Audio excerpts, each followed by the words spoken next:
Prepare to have your lack of reflex skills put on blast with Greedventory. This action RPG pokes fun at the medieval fantasy stylings of Souls-like games, but with all the brutal combat and repeated deaths you masochists yearn for. Oh my fucking god, is this game hard, and I say this having played on easy mode, which, bless you developers for incorporating that option, otherwise this review would have been very short. Your Buckethead hero has been sent out by his uncle to take down the Brotherhood, an organization that rules the world and steals ancient artifacts from anyone it can, especially if it has magical properties.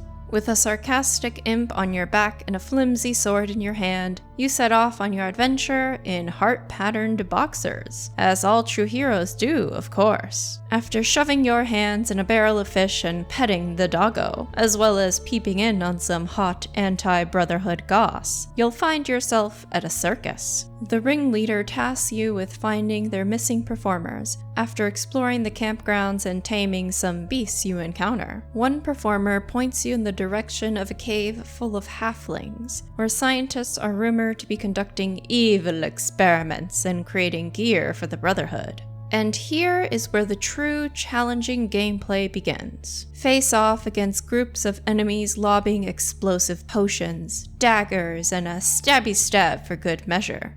You'll be fending off these attacks with your trusty mouse, clicking away at your enemies and shielding hits, or even bouncing back the aforementioned explosive flasks. Better yet, make their healing flasks bounce back at you for a quick heal. Besides your base attack of clicking to slice or smack, you have various rings that offer unique abilities to cut down foes faster. Using keys like Q or R, depending on your rings, can unleash special effects like bleeding. Bleed that enemy out, and then use another ring effect to land a heavy attack, dealing massive damage while healing yourself. You actually start the game with that particular ring effect combination, and yet I still found it challenging to put into practice. This is partly because I wasn't sure whether I needed to parry or riposte first to activate the heal. Oh yeah, did I mention that you can parry and riposte?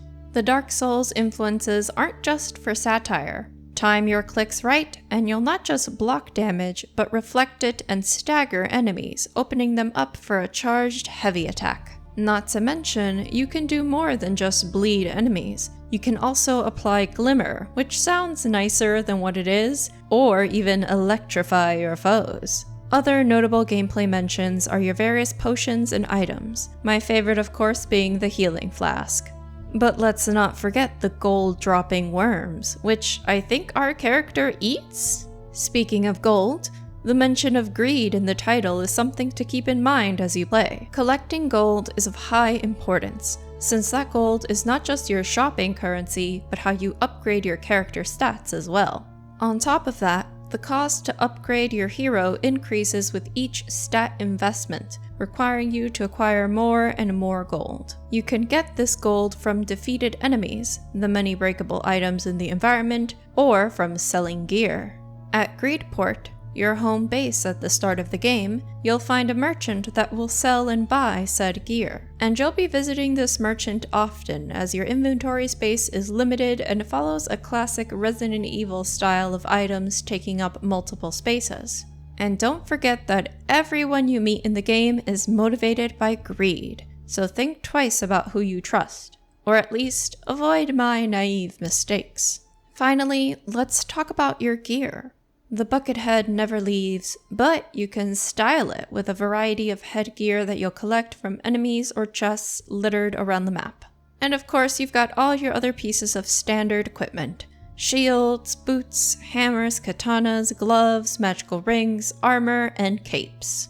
Clearly, our protag isn't informed on the all-important "no capes" Edna mode rule. Although this cape is special in that it allows you to evade damage, which I promptly forgot about after using it once. Oops. Also, your gear loses durability as you use it, although some items do have special effects like a 2% chance of a gear upgrade. I know what you're thinking. 2%. Exciting. Maybe next we'll get a 3% return on our savings account investments, which is actually a pretty high number in real life, sadly enough. But if your gear is completely broken, as far as I could tell, there's nothing else to be done. Sell that broken crap and snatch a dagger from the nearest halfling corpse.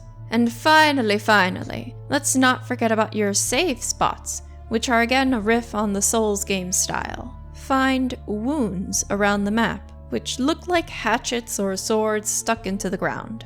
If it's a weak wound, all you can do is save, but fully formed wounds allow you to travel to Greedport, level up your character, and of course, save. But surprise, surprise, the fully formed wound save point is much sparser. We haven't even touched on the obvious features, like the exquisite pixel art and overall art design that oozes charm and a grimy but playful mood. Or the hilarious and delightful speech of every character you meet, but especially our ball-busting imp companion. Or the medieval fantasy-light music that thrums gentle harp and lute sounds in the background of exploration and combat. By all accounts, Greedventory is a spectacular indie that deserves a spot in your collection as long as you're up for the challenge.